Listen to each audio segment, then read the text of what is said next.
앞뒤자로 인사하실 때 참 잘 오셨습니다. 은혜 받읍시다. 인사하겠습니다. 참 잘 오셨습니다. 우리 한수미 집사님 잘 오셨어요. 예, 장례 잘 마치고 오셔서 감사합니다. 잘 오셔서 너무나 감사합니다. 너무나 감사합니다. 오늘 본 말씀을 통해서 서로 사랑하라 라는 제목으로 은혜를 나누려고 합니다.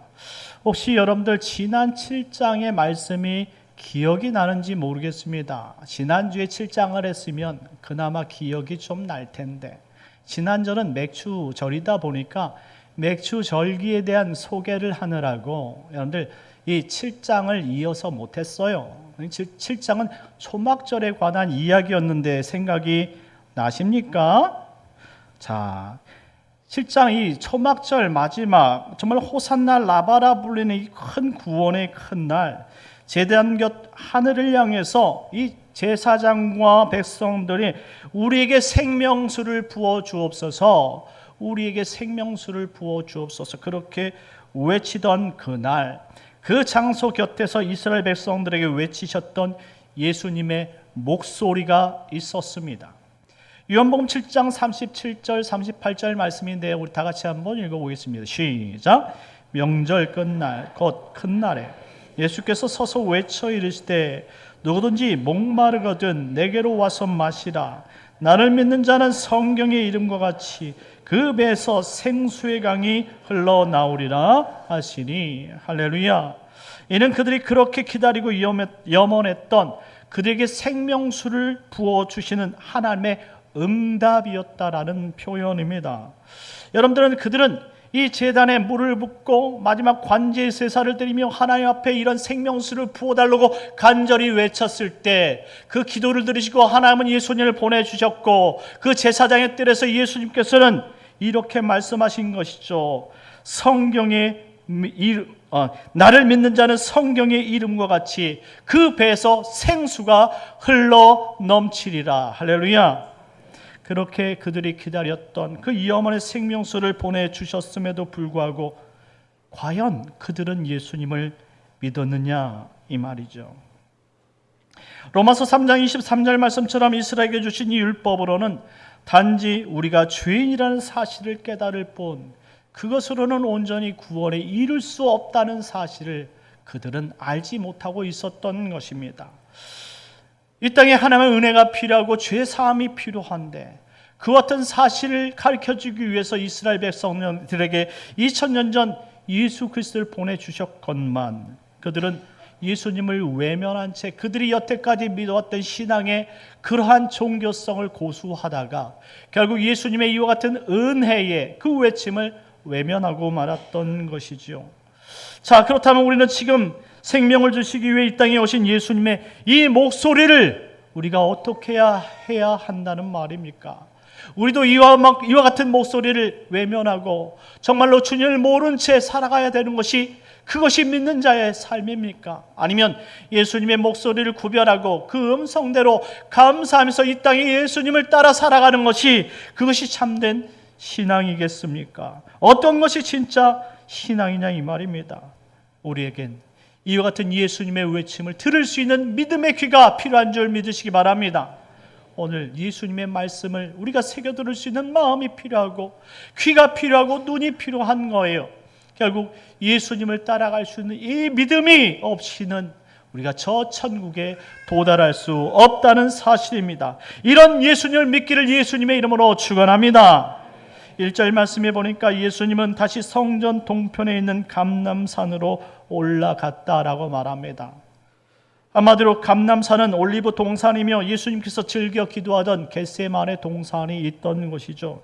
예수님은 시간이 날 때마다 그곳에 가서 혼자 기도하시기를 즐겨 하셨다라는 말입니다. 그 다음날 아침 다시 성전으로 돌아왔다라는 표현입니다. 사람들은 예수님 주변으로 다시 모였습니다.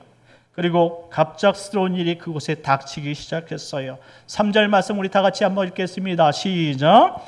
서기관들과 바리새인들이 음행 중에 잡힌 여자를 끌고 와서 가운데 세우고, 아멘. 서기관들과 바리새인들이 갑자기 현장에서 붙잡힌 간음한 여인이라 하여 예수님 앞에 끌고 왔던 것입니다. 어떻게 해야 될까요? 4절과 5절 말씀 다 같이 읽겠습니다. 시작. 예수께 말하되 선생이여 이 여자가 간음하다가 현장에서 잡혔나이다. 모세는 율법에 이러한 여자를 돌로 치라 명하였거니와 선생은 어떻게 말하겠나이까. 서기관들과 바리새인들은 다짜고짜 예수님께 이와 같은 질문을 던진 겁니다. 모세는 율법에 말하기를 이러한 여자를 돌로 치라 명하였는데 선생님은 뭐라고 말씀하실 겁니까? 뭐라고 말할 겁니까? 이렇게 질문하는 것입니다. 여기 말하다 레고라는 단어는 분명한 예수님의 답변을 말해달라는 뜻입니다.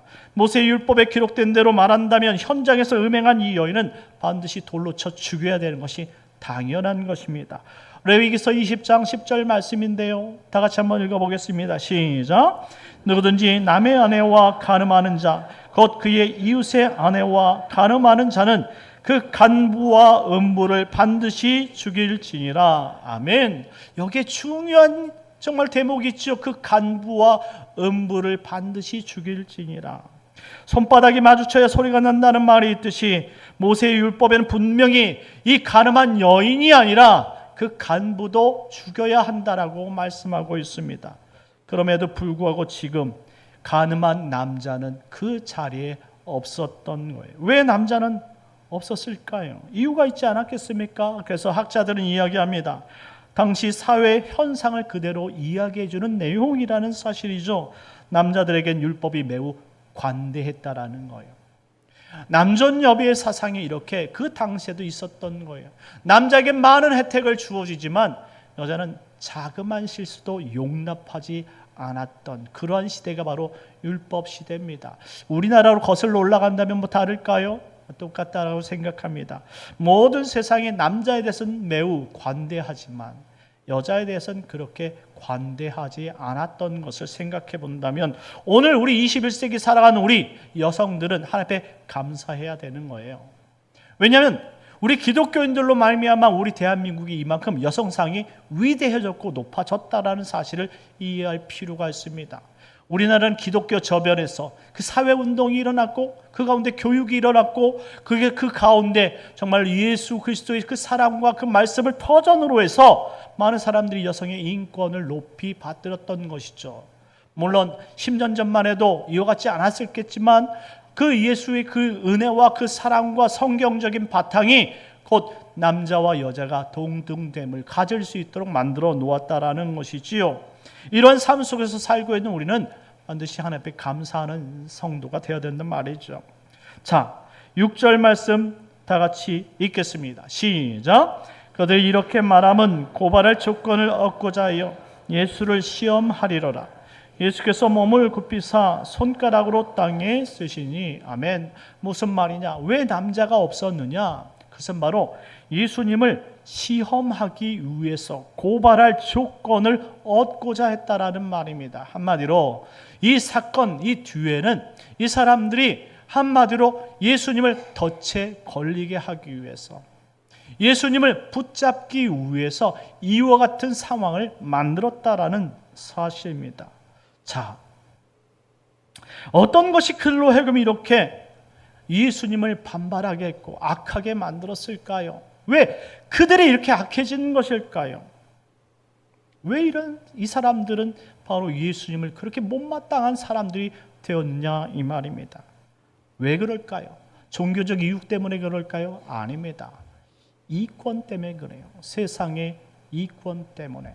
그 당시 여러분들 이스라엘 상황을 생각해 보면 이스라엘은 분명히 신정 통치 국가이기 때문에 여러분들 종교법이 가장 우선시됐죠. 그러니 종교 지도자가 곧 가장 권세를 가진 힘을 갖습니다. 여러분 산헤드린 공회가 71명으로 구성되어 있는데 과반수 이상이 제사장 그룹이에요. 한마디로 종교에 연관되어진 사람이 결정권이 그만큼 높고 권세를 가지고 있다라는 거예요. 그런데 왜 이렇게 사사건건이 예수님의 말씀을 시비를 걸려고 하느냐? 예수님이 오셔서 그 종교의 권세를 갖고 있는 사람들 모든 권한들이 잘못됐다라는 거예요. 이것은 하나님의 뜻이 아니라는 사실이죠. 하나님께서 이런 의미로 이렇게 말씀하신 적이 없다라는 거예요. 그러니 여태까지 종교를 통해서 힘을 얻고 있었던 이 제사장 그룹들이, 그리고 이 종교를 이용해서 이익을 남겼던 정치인들이 이 예수님이 항상 눈의 가시가 되었다라는 말씀입니다. 예수님 오시기 전까지는요, 아무런 문제가 없었어요. 자신들이 이렇게 해가지고 폭리를 취하고 부자가 되어도 전혀 이상할 것이 없었는데, 이제 예수님께서 오셔서 말씀대로 가르치시고 말씀으로 인해서 그들이 폭리를 취한 모든 것들이 죄라고 말씀하니까 그것이 너무나 답답해진 것이죠. 궁지에 몰리기 시작했다 이 말입니다. 여러분들 16세기에 왜 종교개혁이 일어났습니까? 아무것도 성경을 모르던 시대에 정말로 이렇게만 그냥 이야기하는 대로 그냥 믿고 따르면 행복할 것 같은데, 이 성경을 읽고 정말 이 종교개혁자들이 그때 깨달음을 얻고 이것이 성경의 말씀이 아니고 하나님의 뜻이 아니라는 사실을 알았기 때문에 그 당시 그 큰 대제사장이라고 말할 수 있는 교황에게 반박하면서 이 종교개혁이 시작이 됐던 거예요. 그래서 이 눈의 가시가 된 루터를 시작해서 종교개혁자들을 이 힘 있는 권세가들이 힘으로 누르고 그 사람들을 이단으로 추궁하여서 화형의 자리까지 몰고 갔던 것이죠. 가만히 있으면 그냥 편하게 믿으면 서로가 좋을 텐데 왜 이제 와서 성경 말씀을 들추냐 이겁니다. 그러니 여태까지 편하게 살았던 이 자신의 이 모든 신분과 그러한 모든 계층들이 불편해졌다 이 말입니다.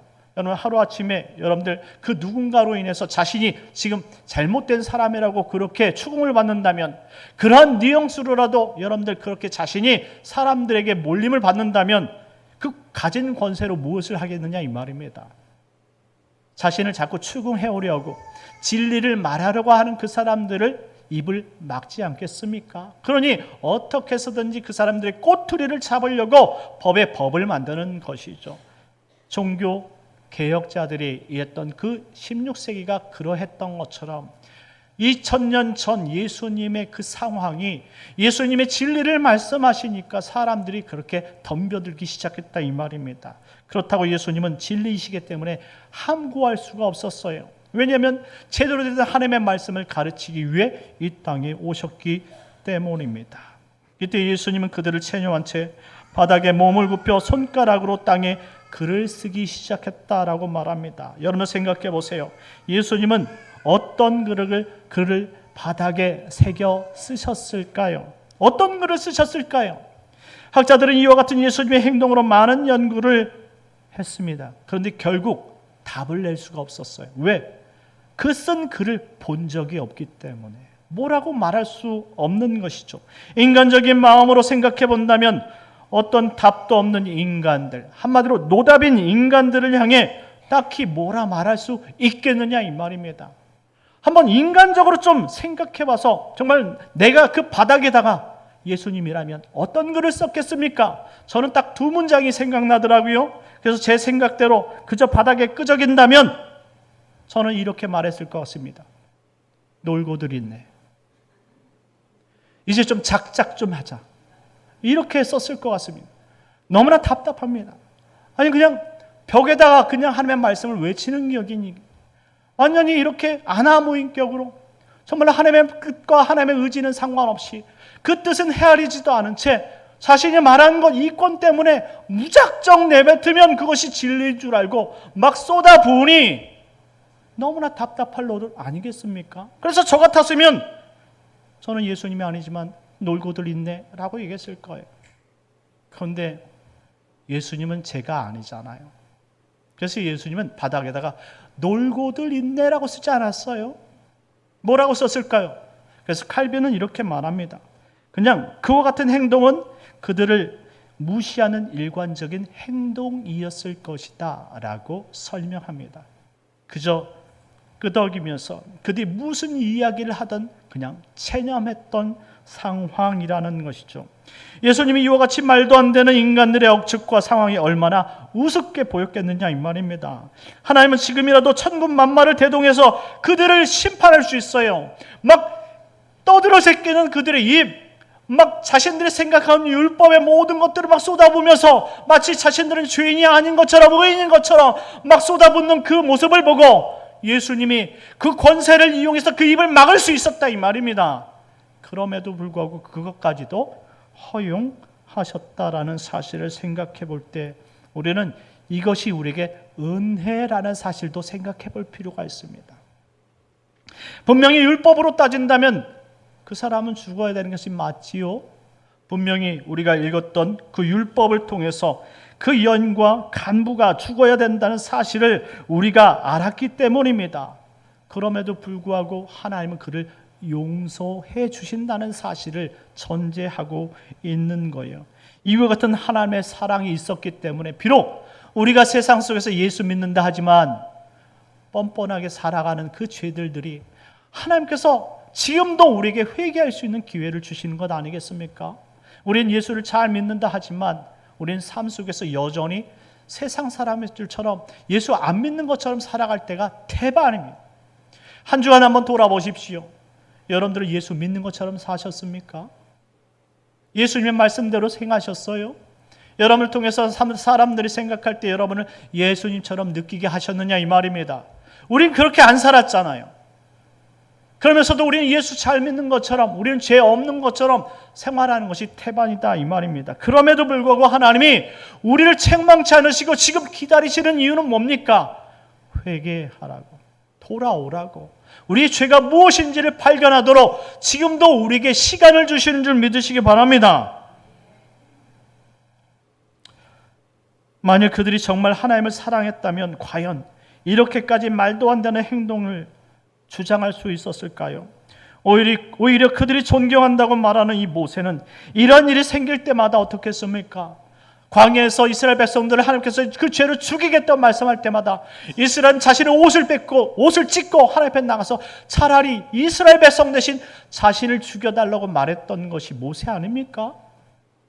그 모세의 그 헌신과 그 사랑은 아무것도 생각하지 못하고 주어진 율법을 정말로 모세처럼 사랑한다고 이야기하면서 오히려 그 하나님의 뜻은 생각하지 않고 사람들을 죽이려고 하니 이 얼마나 하나님 모실 때 괘씸하냐 이 말입니다. 과연 이들이 천국에 들어갈 사람들처럼 보이냐 이 말입니다. 율법을 믿고 따른다 하지만 이스라엘 백성 선택받은 백성이라 말하지만 과연 이들이 천국에 갈 만한 믿음이 있는 사람들처럼 보이냐 이 말입니다. 7절 말씀 다 같이 읽겠습니다. 시작. 그들이 묻기를 맞이 아니하는지라 이에 일어나 이르시되 너희 중에 죄 없는 자가 먼저 돌로 치라 하시고 아멘. 예수님께 묻기를 맞이 아니하는지라 라는 말은 예수님께서 말씀하실 때까지 계속 어떻게 해야 됩니까? 어떻게 해야 됩니까? 이 여인을 죽여야 됩니까? 살려야 됩니까? 계속 추구했다 이 말입니다. 마치 자신들은 죄가 없는 것처럼 오늘 계획하고 예수님을 죽이고자 율법으로 심판하고자 숨기고 예수님 앞에 나왔으면서 예수님 앞에 정말 돌을 들고 그 여인을 죽여야 되는지 살려야 되는지 그 답을 말해달라고 추궁하고 있었던 것입니다. 그때 예수님께서 일어나서 말씀해 주셨지요. 우리 다 같이 따라 읽어보겠습니다. 다 같이 따라해 보겠습니다. 너희 중에 죄 없는 자가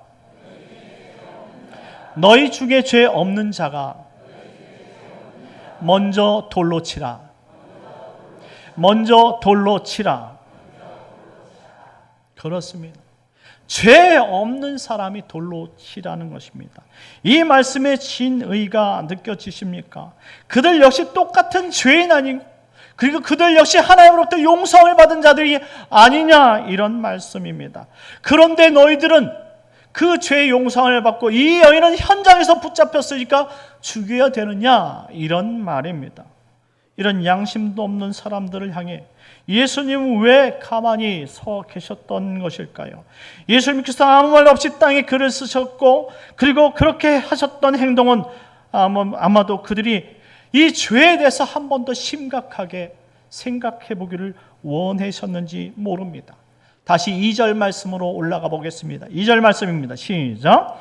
아침에 다시 성전으로 들어오시나니 백성이 다 나오는지라 앉으사 그들을 가르치시더니 아멘. 아침에 다시. 이 말은 예수님께서 마지막 이 여호와 라바 이 호산나 라바라고 이 구원의 큰 날 마지막 행사를 참석하지 않고 예수님은 이 겟세마네 동산에서 기도하시다가 그 행사가 끝날 그 다음 날 들어가셨다라는 표현입니다. 레위기서 23장 36절 말씀인데요. 우리 다 같이 한번 읽어보겠습니다. 시작. 이래 동안에 너희는 여호와께 화제를 드릴 것이요 여덟째 날에도 너희는 성회로 모여서 여호와께 화제를 드릴지니 이는 거룩한 대회라.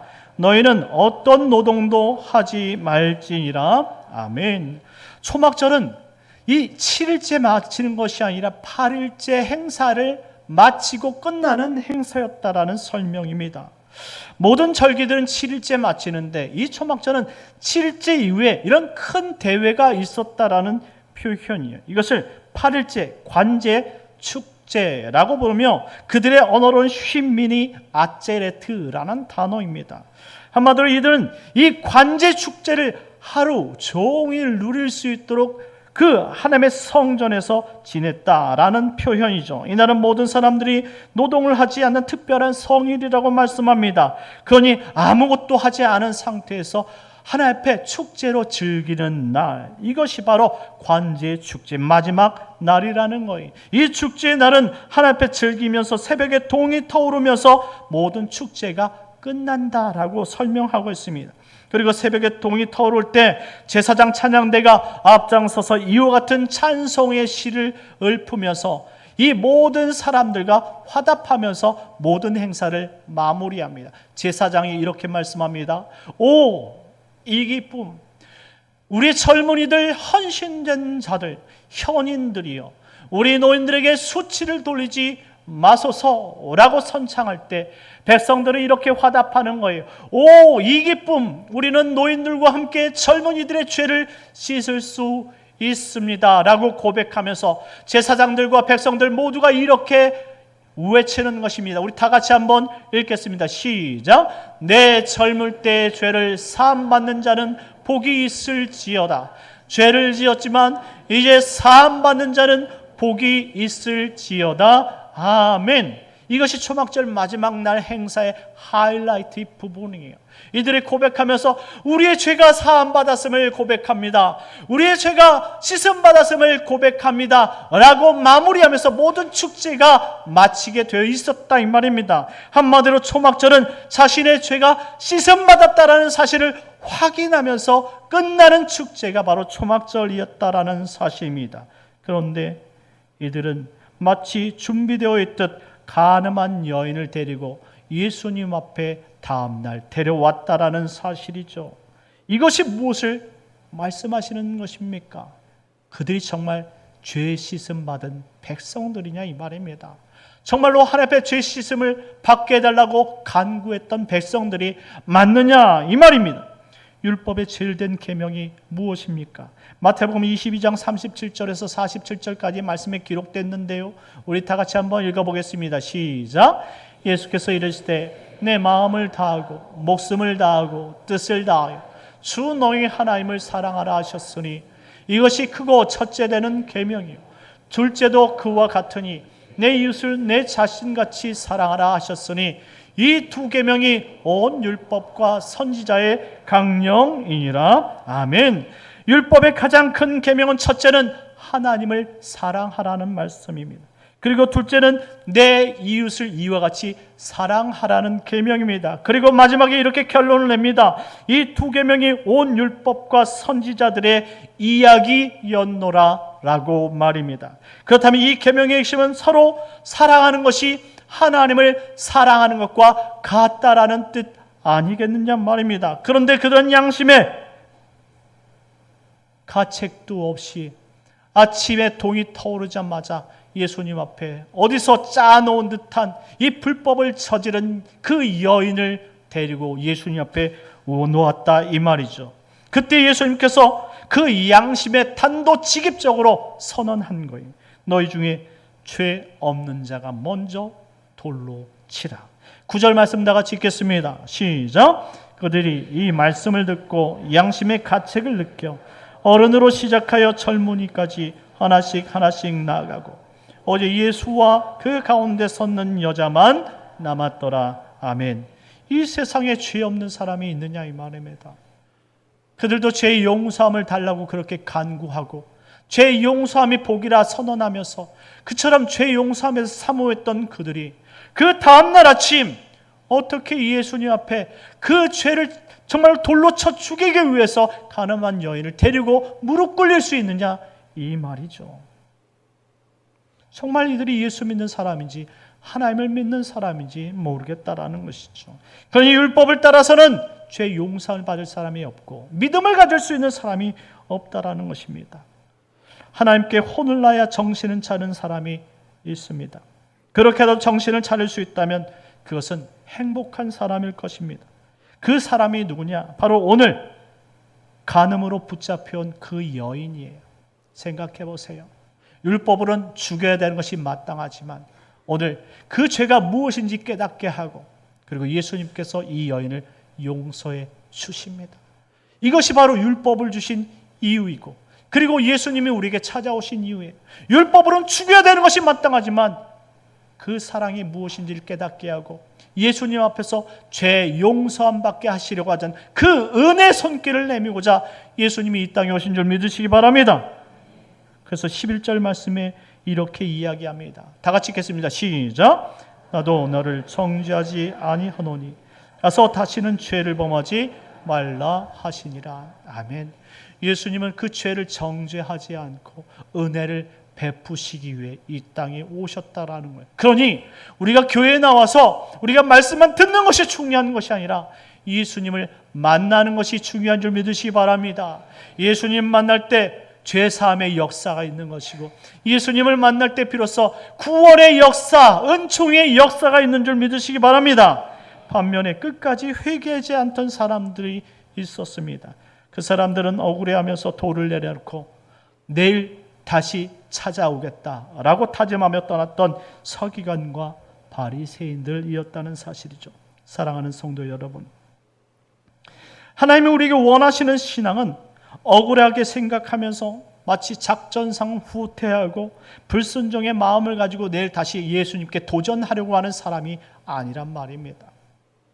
내가 비록 죄 지은 것이 들통났지만, 아니 내가 죄를 짓고 있음에도 들통나지 않았지만 하나님께서 우리에게 이 죄를 다 알고 계신다는 사실을 깨닫고 주님 앞에 나아가는 자는 오늘 죄 지은 여자가 용서함 받은 것처럼 우리가 용서함 받을 수 있다는 사실을, 그 본질을 깨닫고 오늘도 예수님의 그 구원의 은혜를 사모하면서 그분 앞에 생명수 받기를 간절히 외치는 그 신앙을 원하는 줄 믿으시기 바랍니다. 그러니 오늘 예수님을 만나십시오. 그분을 만나면 죄에서 자유함 얻고 그분을 만날 때 비로소 영원한 생명을 얻게 되는 줄 믿으시기 바랍니다. 이와 같이 오늘 죄의 용서함을 받고 구원의 생명수를 얻어서 하나님 앞에 영광을 올려 기쁨으로 서로 사랑하며 한 주를 사랑하는 복된 성도님들 되시길 예수님의 이름으로 축원합니다. 우리 다 같이 잠시 기도하도록 하겠습니다. 하나님, 우리가 죄의 용서함을 받은 사람입니다. 하지만 어리석어서 하나님 이 죄를 하나님 회개하지 못했다면 하나님 회개하게 하시고 아버지 그 사랑으로 죄 용서하며 서로를 사랑하며 살아갈 수 있는 믿음의 우리 형제 자매들 되게 하여 주옵소서. 주여 한번 내쉬고 기도하도록 하겠습니다. 주여 하나님 아버지, 우리를 용서해 주시옵소서. 우리를 아버지 율법으로는 아버지 우리를 사망 권세 아버지 판결을 내렸으나 아버지 예수님께서 친히 오셔서 이제 그 권세에서 예수의 은혜로 아버지 구원받았다, 사함받았다, 우리에게 자유함을 주셨사오니 그 은혜에 힘입어 우리가 이 땅을 아버지 믿음으로 살아갈 수 있는 아버지 귀한 인생들 되게 하여 주시옵소서. 아버지 한 주간도 주 뜻대로 살아가게 하시고 서로 사랑하며 아버지 주의 영광을 위해 살아갈 수 있는 귀한 믿음의 일꾼들이 다 될 수 있도록 인도하여 주시옵소서. 오 하나님, 은혜를 내려 주시옵소서. 한 주간도 믿음으로 승리케 하여 주옵소서. 예수님의 이름으로 기도합니다. 참 좋으신 하나님 은혜를 감사합니다. 하나님, 우리가 이렇게 죄짓고 하나님 율법으로는 심판받아야 될 존재이지만 하나님, 우리를 아버지 죄 사함 주시고 우리에게 영원한 생명수를 주신 그 예수님을 만났으니 하나님 아버지 우리 예수 안에서 죄의 용서를 받은 줄 믿습니다. 이와 같은 용서함으로 날마다 아버지 그 사랑을 실천하며 예수 믿는 믿음으로 서로가 사랑하며 살아갈 수 있도록 우리를 붙들어 주시옵소서. 한 주간도 믿음으로 살게 하시고 아버지 죄의 용서함 받은 자로서 기쁨으로 살아가게 할 것을 믿사오며 거룩하신 예수님의 이름으로 기도드리옵나이다. 아멘.